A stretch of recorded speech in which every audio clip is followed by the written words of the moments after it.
So, Father, could you please explain, is it acceptable to pray the Rosary during Mass? Pope Pius XII said that it was acceptable to assist at Mass by, primarily, following the prayers of the Mass in the Missal. But also, secondly, by praying the Rosary, or alternatively, meditating on the Passion of our Lord Jesus Christ. He said one could worthily attend the Mass in any of those three ways, right? I mean, personally, I gathered from what Pope Pius XII said that the preferred way, the way the Church really wants her faithful to attend Mass, is to follow the prayers of the Mass and to use the Missal to do so. But it doesn't mean that it's sinful or somehow irreverent or unworthy to attend the Mass by praying the Rosary or by meditating on the Passion of our Lord Jesus Christ. I would say there are inherent problems with that, though, in the sense that if one is praying the Rosary during Mass,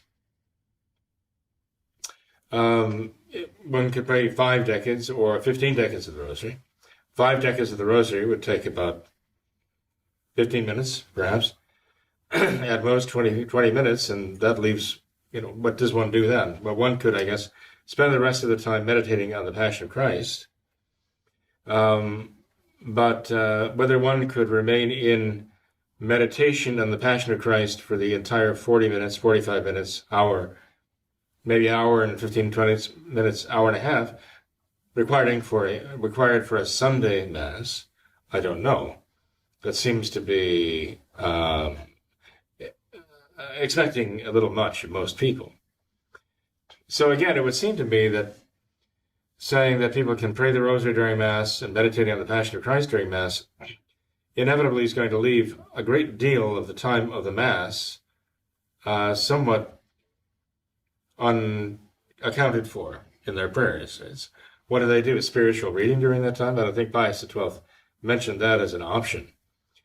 So it just seems as though, other than using the Missal and actually following the prayers of the Mass, it's sort of like a patchwork or, what should I say, trying to fill in the time with something pious, Mm-hmm. So I don't mean to disparage Pope Pius XII's judgment in this matter. And there might have been other popes too, Pius XI and so on, who said it was perfectly acceptable to pray the Rosary during the Mass as well. Okay. But still, I think it all comes back to the fact that as Catholic adults, we should be able to follow the prayers of the Mass and find the nourishment for our souls that we need in the prayers of the Mass. The Church has provided us those prayers to express what our faith should be there at the altar, as it would be on Calvary. And I'm sure that's the Church's first choice. Mm-hmm. They can put it that way.